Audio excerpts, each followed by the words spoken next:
Yung ating pong title ngayon ay yung ICC ay walang jurisdiction. Mainit pong pinakalat nung isang araw pa na yun nga, ang ICC raw ay papasok dito sa Pilipinas at sasalawlain ang ating proseso dahil meron daw pong warrant of arrest. Alam mo ninyo, balangkasin lang natin, yung matagal na natin at paulit-ulit natin tinatalakay kahit sa ating kampanya. Alam mo ninyo, bilang Pilipino na naninirahan sa isang democratic and republican state na meron pong demokrasya at mga batas na umiiral, buhay ang saligang batas, wala pong jurisdiction ang ICC sa Pilipinas. Wala pong jurisdiction ang ICC, hindi lamang dahil tayo ay nag-withdraw sa kanila nung panahon o pamunuan o pagiging Pangulo ni Rodrigo Roa Duterte. Kung hindi, wala pong puwang ang ICC sa ating system of laws at sa ating democratic system. Paliwanag ko po sa lahat ng ating mga kababayan na ngayon po'y nanonood. Alam mo nyo, kaya ko sinasabing walang jurisdiction. Dito po sa atin, sa Pilipinas, bago ka pahintulutan ng kahit anong piskalya na magsampa ng kaso kanino man, ang mag-anak mo, kapitbahay mo, kahanap buhay mo, kung sino man. Una kong titingnan dyan, ito ba ay napapabilang sa hanay ng mga kaso na dapat munang sumailalim doon sa tinatawag nating katarungang pambarangay. Yung pong kinakailangan sumailalim sa conciliation o mediation process, dyan po sa barangay.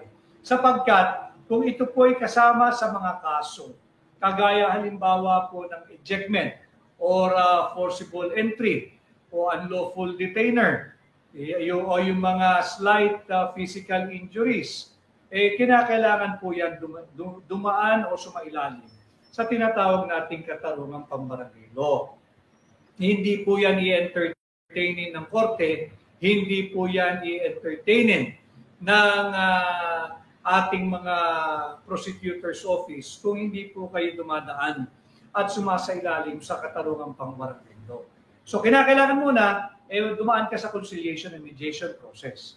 Pagkatapos yan, kung talaga hindi magkasundo, yan pa lamang maaari ka ng tumakbo sa iyong piskalya. Kung ikay naninirahan sa munisipyo o sa syudad o kung di man sa provincial prosecutor's office. Yan po yung ating system of laws pagdating sa pagsasampa ng kaso.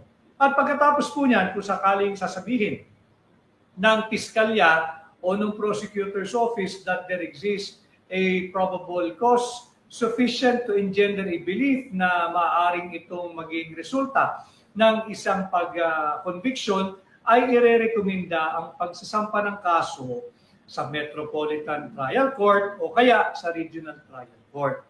At pag hindi po kayo masaya sa naging hatol o desisyon ng Metropolitan Trial Court o Regional Trial Court, bukas po ang ating tinatawag na Court of Appeals. Ibig sabihin, kung hindi ka masaya, sa tingin mo agrabyado ka sa naging desisyon, pwede mong iapela yung naging desisyon ng MTC, ng RTC sa Court of Appeals. At pagkatapos po niyan, pagkatapos ng ilang taon o mahabang panahon ng pagbibista, hindi ka pa rin masaya o kaya kabaliktaran naman ang nangyari, yung isang litigant naman ang hindi masaya, maaari pa rin umakyat at mag-apila sa Supreme Court. Yan po ngayon yung baitang ng ating mga korte pagdating sa ating batas na umiiral. Kaya kung titingnan ninyo, buhay na buhay po ang ating system of laws. Buhay na buhay po ang ating piskalya na nasa ilalim ng Department of Justice at bukas po lahat ng ating korte na nasa ilalim naman ng Judicial Department of Government, pinakamataas ang Korte Suprema. Kung ating pong naunawaan na ito, tanong po natin sa ating lahat, saan papasok ang ICC?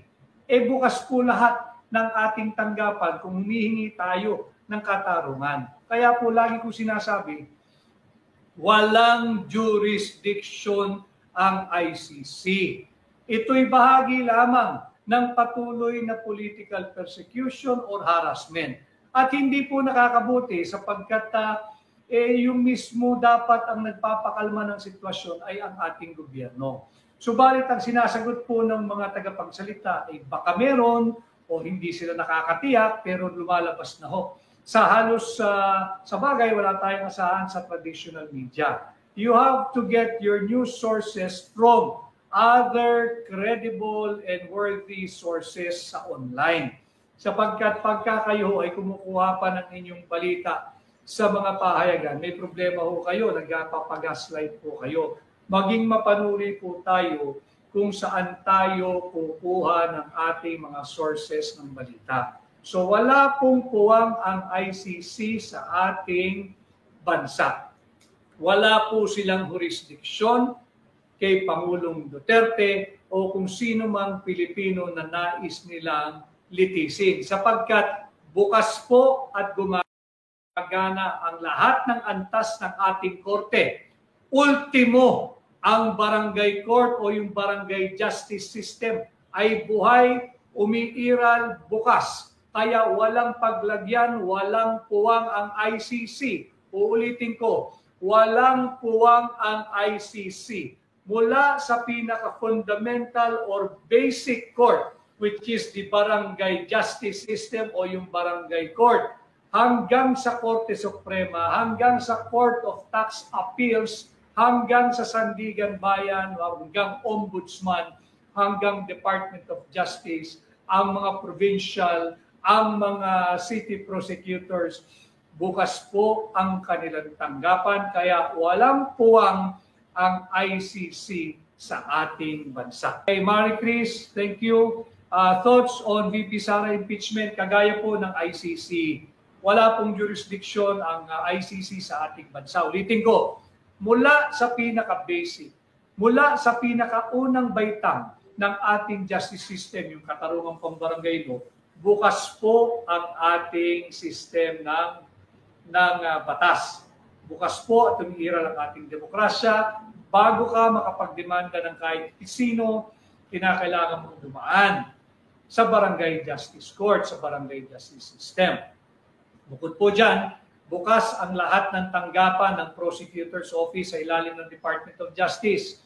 Bukas po ang tanggapan ng ombudsman kung kayo ay may complaint, whether anonymous o papangalanan po niyo yung sarili niyo bilang complainant laban sa mga tiwali, mapang-abuso at namapagsamantalang taong gobyerno. Bukas po ang Sandigan Bayan, bukas po ang MTC, bukas po ang Regional Trial Courts, bukas po ang Court of Appeals, bukas po ang Sandigan Bayan, bukas ang Court of Tax Appeals, bukas ang Korte Suprema. Kaya walang puwang, walang jurisdiction ang ICC sa ating bansa. Maliban na lamang kung sasabihin mismo ng gobyerno na meron tayong failed judicial system. Hindi naman papayag ang ating judicial department sapagkat buhay na buhay po yung ating judicial system. In fact, bakit kung hindi gumagana ang ating judiciary, bakit patuloy pa rin ang selection process sa mga nag-a-apply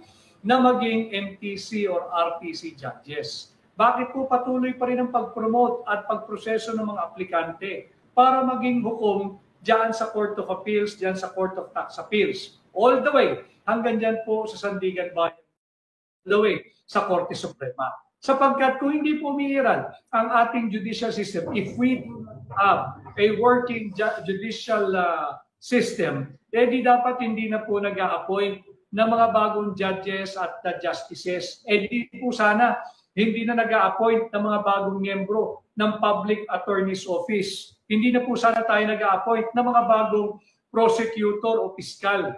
Kaya makikita natin sa luhat yung nagiging naratibo ng ilan na patuloy ang pagmamanipula, pagbubudol sa sambayan ng Pilipino na meron daw pong puwang ang ICC sa ating bansa. Wala po. Walang jurisdiction ng ICC unless and until yung gobyerno mismo, not even the executive department, yung judiciary mismo magsasabi na hindi na nila kaya magpatupad ng ating judicial system sa ating bansa. Diyan lamang makakapasok ang ICC. Pero malayo pa ho tayo dyan at hindi tayo darating dyan.